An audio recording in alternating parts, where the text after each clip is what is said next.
Slightly little different setup today. I'm going to do a bit of a bookshelf tour just on my physical TBR. I own a large Billy bookcase and a small one. The books that I haven't read actually fit on my small one with a little bit of smushing, I'm going to chat to you today about the books that I have yet to read. How do I organise my bookshelf? I order it alphabetically because I'm just one of those people, and you will never change my mind on that. So it means that my bookshelf doesn't always look tip top. Everything's a bit wonky looking, but I know that if I look for an author's name, that's where I'm going to find that book. Everything has a place, bar the few little books on top here, but never mind those. This is what we're dealing with, and see what I mean? Everything looks a little bit bickety bockety, which is fine, and that's absolutely okay.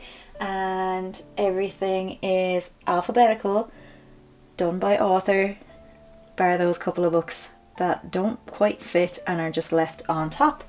And then we have a third shelf down here. I primarily read literary fiction and fantasy, so there's about a 50-50 split there. Love them both, can't decide. I am both of those people. So let's just get into it. What have we got to read? First book, Joe Abercrombie, The Blade Itself. I don't know a whole lot about this book. What I do know is that these covers are pretty much atrocious.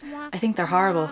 Apparently the books are really good. George R.R. Martin blurbs it on the front, so it is likely to be fantasy or grimdark. I know that I have spoken about this before, but I have a lot of first books in series on my shelves, and I've actually slightly been ignoring them on purpose because I want to kind of get through the other series that I have first, because I am a notorious first book in a series person, and then, you know, but I've gotten much better at it. So nothing is sectioned out here by genre, everything is mixed in. So next up then is a little classic, and that is Little Women by Louisa May Alcott, and it is one of the Penguin hardback classics. We all know what this book is about, and I'm hoping to read this one in December. Next up then we have The Winter of the Witch by Catherine Arden, and this one is the third book in a trilogy. I picked up the first book in this trilogy a couple of years ago, just off a shelf in a bookshop. Had never heard of it before and went and read it and really loved it, and have been slowly reading it since. I've been saving this one till winter, and we're getting there, pals. We are getting there. Then we have Senlin Ascends, and that is by Josiah Bancroft,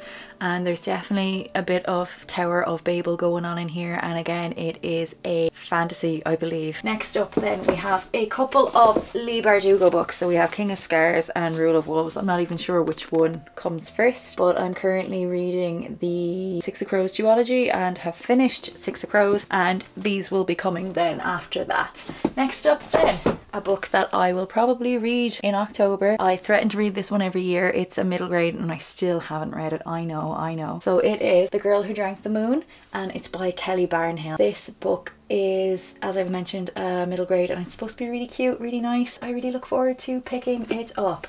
Okay, Morning Diary, Roland Barthes. So this is non-fiction, and it's Roland Barthes' diary essentially after his mother dies, and I've read little snippets of it, and it's equally heartbreaking and equally well written. Jane Eyre by the lovely Charlotte Bronte. I studied this book in school and got an A in English, but would you believe never actually finished the book. I do know about the thing in the attic though. It has been spoiled for me. I have it on my physical TBR because I want to reread it. I read it over half my lifetime ago, and as I've mentioned, I didn't finish it, and I feel like I would have much more of an appreciation for it now than I did when I was 14, 15, 16. Next up then is a book that I found in a little free library only recently, and that is Essays in Love by Alain de Botton. I think, now don't hold me to this, that this book is non-fiction, but I'm actually not really sure the intrigue I have surrounding it, because I was fully certain it was just a bog standard book about essays on love. Now I'm not sure. The only way to find out is to read it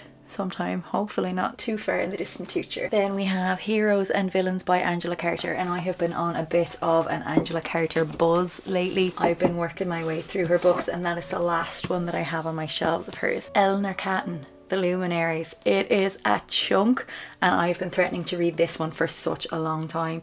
It won the Booker Prize over a decade ago now in 2013, and this one has been on my shelves for far too long and I just want to get to it. I feel like it's one of those books that I'm going to really enjoy. A short story collection, The China Factory by Mary Costello, given to me by my lovely friend Colm, and I believe that this is one that he actually gifted me from his own shelves and I still haven't read it. It was published by, I think, the Stinging Fly Press, yeah it was, who are like a small Irish indie publisher. Next up, Rachel Cusk, the first line in this infamous trilogy. So we have Outline and I know nothing about it. It is literary fiction. I read Second Place a few years ago, found it middling, but apparently this is a really great trilogy and I really look forward to picking it up.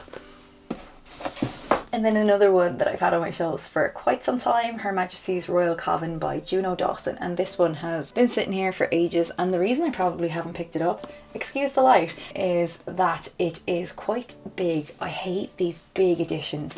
So in Ireland we don't really get hardbacks, we get big paperbacks. Not impressed, don't like them on my shelves. Have decided recently I'm just refusing to buy them from now on. Another classic then, and one that I specifically asked for my birthday back in July, and that is The Count of Monte Cristo by Alexandra Dumas or Dumas. I still don't know. Someone please tell me. I only recently realised there's a new film been made of this. It came out at the end of August and I would like to watch it, but I feel like I'd like to read this book first. This book has been out obviously for quite some time, but I actually don't really know the story. I know it's about a man who has been wrongly imprisoned, and after that I don't know a whole lot, and I'm not much of a classics girly, but every year I like to start out my year with a big chunky book that just allows me to settle into the new year of reading, so that I don't get caught up in like, oh, I've read 10 books and it's the 4th of January, you know, that thing. So I intentionally slow down at the beginning of every year. Next up then, Our Share of Night by Mariana Enriquez. So this is another massive chunky gifted to me by the lovely Maddie. I'm hoping to read this one in October. I believe it is quite creepy. It's a multi-generational or family saga, something along those lines. Clearly I know a whole lot about it. I also then have the next Robin Hobb trilogy, so I think it's the Tawny Man trilogy, don't hold me to that. We're back with Fitz and the Fool. I think it's not the Fitz and the Fool trilogy. We're definitely back with Fitz anyway. If you've been kind of following along with me, you know that I am enamoured with Fitz and absolutely loved the Farseer trilogy. Another classic then that I feel like I've wanted to read for the longest time, and it was gifted this lovely edition by a friend of mine, Fiona, and it is The Hunchback of Notre Dame by Victor Hugo. My only experience of this has been watching the Disney film, which I'm sure is an absolutely bastardized version of this, but however, I really look forward to reading it, and I feel like it's probably going to end up being one of my January books some year, but you never know, I might just pick it up at some stage. It's definitely a chunk, and it's one of those ones that's going to take some time, but I do look forward to it. And I do read kids books as well. I have Mum and Papa at Sea by Tuva Janssen. I never know how to pronounce her name. I used to love Moomins as a child. Thought they were really strange but really lovely, and just really want to read a book. I've yet to read one of her books, so I feel like maybe this coming winter or spring is time for this one. Next we have a bit of a booktube bookstagram darling from I think 2022 or 2023, and that is The Love Songs of W.E.B. Du Bois. This book was absolutely doing the rounds. Something Filthy a couple of years ago, and a lot of people really love it, and it's blurbed by Sarah Winman as deeply moving, and if you've been around here a while you know that I am absolutely obsessed with Sarah Winman. This one, it's called Hag, and it is forgotten folklore retold, and it is said to be a collection of untold stories of our isles captivated in voices as varied as they are vivid. Huge thanks again to Colm and his lovely partner Sandra for that as well. The next one needs absolutely no introduction, and that is Howl's Moving Castle by Diana Wynne Jones. I have seen the film, don't hate me, but Ghibli films don't give me what they give everybody else. They kind of baffle me a little bit, but that's okay, don't hate me for that. But I really do want to read the book. I want to see where the film actually originated from. Then we have Illuminae by Amy Kaufman and Jay Kristoff, and this book is quite interesting actually, because it's like, it's kind of written, I think it's kind of like a spy or quest novel, maybe in space. Who knows? I clearly don't. It feels really immersive. It's got like lots of files and lots of writing and lots of reviews and things like that, and it's literally the Illuminate files, so that would make sense.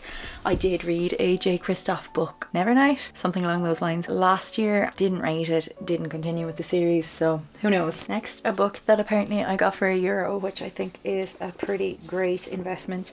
It's a Stephen King book, and it is 11/22/63, and that always helps me remember in table quizzes when JFK was assassinated. So I watched the TV series of this a few years ago. I'm going to say a few years ago, it was probably about a decade ago by now, who knows, but really enjoyed it. I really like Stephen King's writing. I really like, I know how he is so good at writing place and communities, and I know there are qualms about his writing, and I do agree and I do get it, but I do really like his books. They feel like comfort reads to me, so I'm really looking forward to picking this one up. It is another chunk, but we all know at this stage that I love reading chunks. Then we have book 5 and 6 in the Dark Tower series by Stephen King as well. I have been working my way through these books for years now at this stage. Sean has a Dark Tower tattoo on his arm, and I don't know what it means, and I'm going to read the books and I'm going to find out. A book then that I picked up quite recently, The Outsider by Stephen King again, and I believe this is sort of a fast-paced detective novel. As I've mentioned, I quite enjoy Stephen King's writing, and that's why it's on my shelves. We then have Nettle and Bone by T. Kingfisher.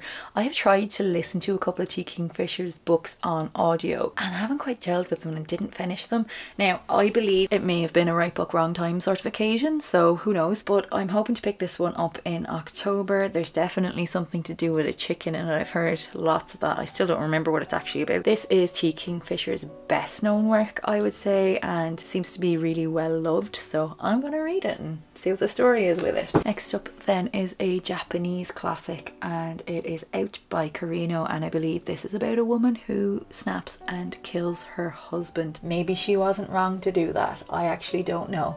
I'm going to read the book and I'm going to find out. The Grace of Kings then, written by Ken Liu, was a gift from my partner Sean, and it is the first book in a series, again a fantasy series. So Ken Liu translated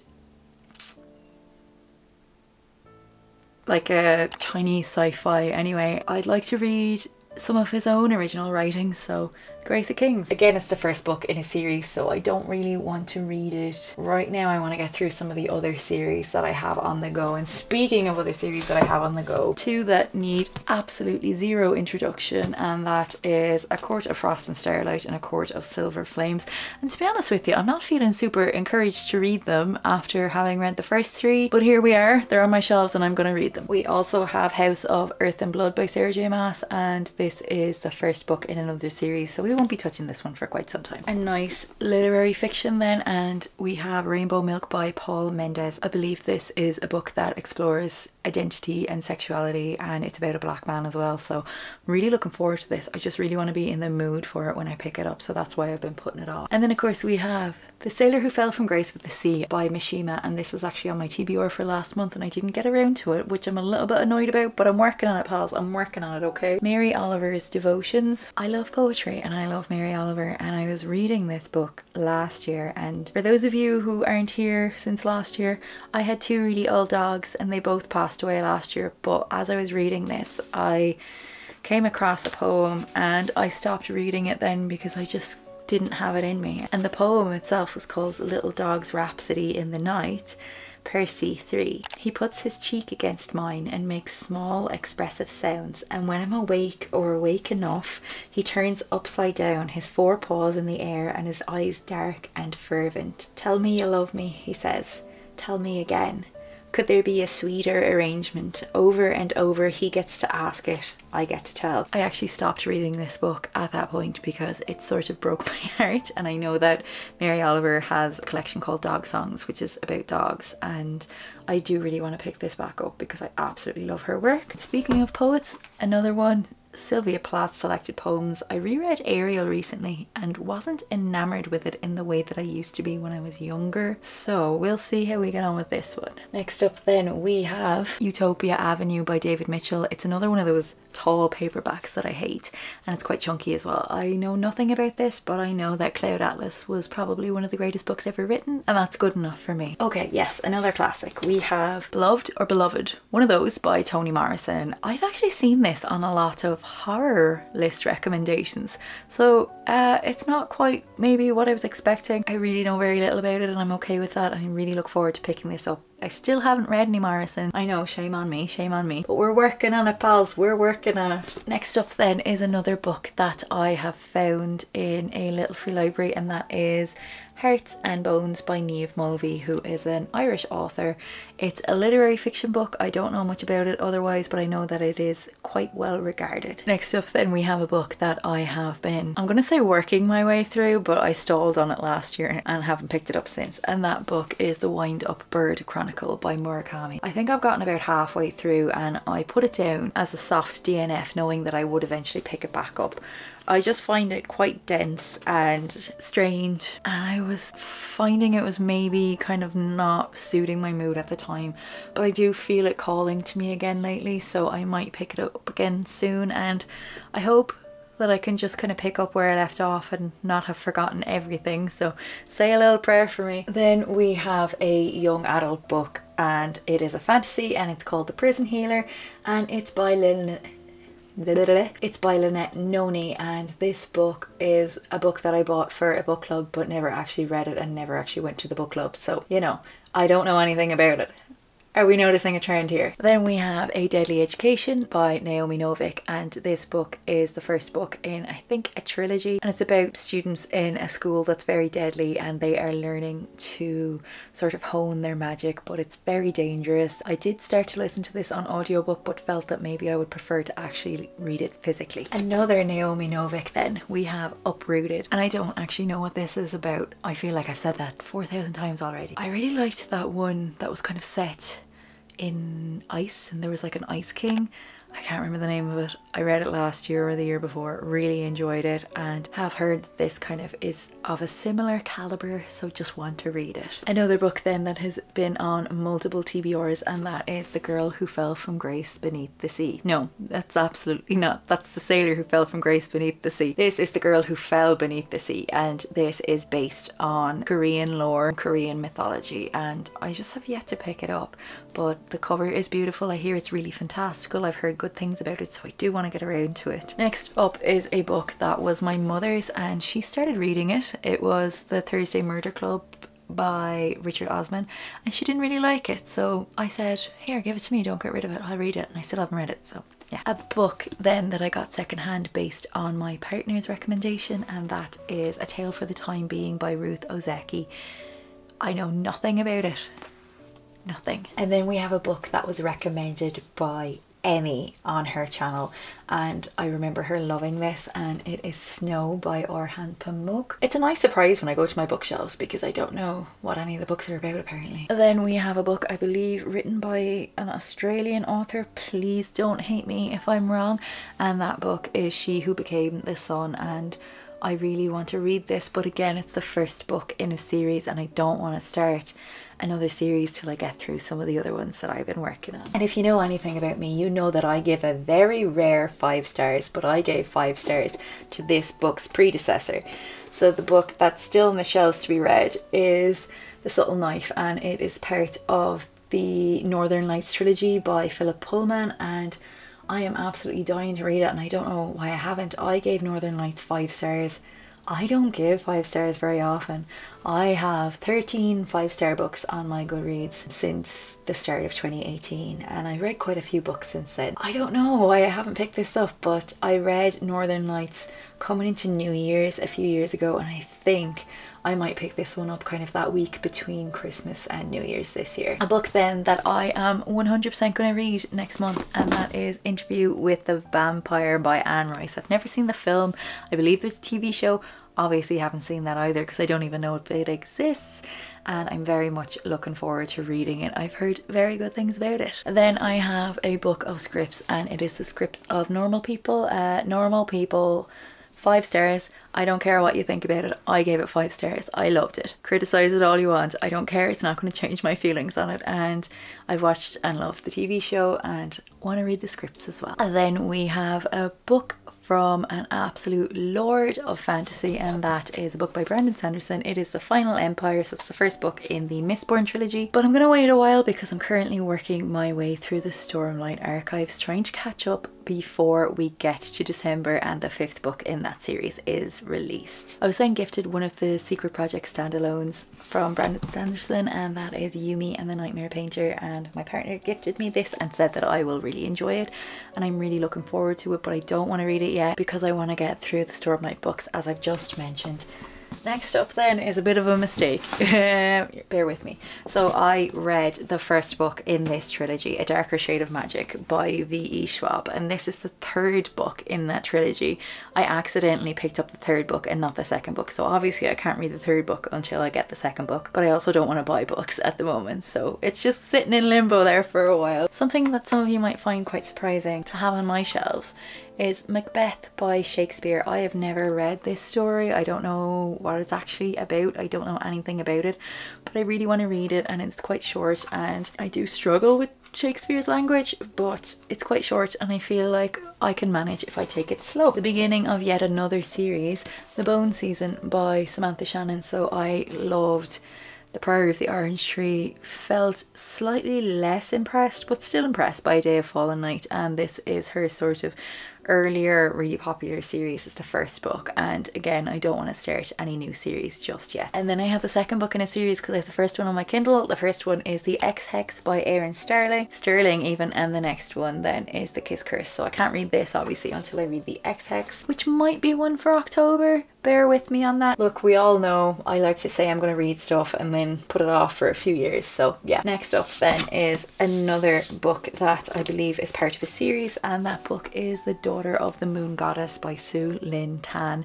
It is a fantasy with Eastern leaning sort of mythology, I think. Something about the moon anyway, that's all I know. Next then, The Makioka Sisters by Tanizaki. I love these vintage Japan editions. My partner gifted me these a few years ago, and I actually don't know what this one is about at all, so I'm not even going to start rambling on about it. I'm a big fan of The Goldfinch, and I'm a big fan of The Secret History. And then the 3rd Tart book, which I still haven't read, is The Little Friend. I feel like I don't want to live in a world where I don't have any Tart books left to read, so yeah, that's where we're at with that. I do really want to read it. I know it's not as highly rated, but Donna Tartt's writing is impeccable, and I have loved every sentence I read of hers, and I love watching her in interviews as well, and I really hope that she is working on a novel currently, and I really hope that she finishes it. I really hope I get to read it and that I really love it as well. Next up then is a Russian classic. So I read War and Peace last year, and a lot of people recommended Anna Karenina as well, and I will read it, but I don't think I'm going to read it anytime soon. Another book then that I'm going to read probably in October, and that book is She is a Haunting by Trang Than Tran, and unfortunately it's got quite not great reviews on Goodreads, but I'm going to read it anyway, and maybe I will enjoy it, so watch this space. We're nearly at the end. My legs are dead. Can't feel my left leg. Cool. Sarah Waters, Fingersmith. Really want to read this one as well. I have loved everything that I've read by Sarah Waters. The Night Watch is probably one of my favourite books that I've ever read, and I don't know much about this, but she tends to write sort of historical fiction that is queer leaning and is brilliant. So, you know, I'm going to read it and I'm probably going to love it. Next up then is part of, I think, a duology, and that is Twin Crowns, written by Catherine Doyle and Catherine Weber. Got this book, there was only one, and I didn't realise that they were publishing more. Maybe they're publishing more after the 2nd one. Maybe there's even a 3rd one now. I clearly don't know. I want to read it though.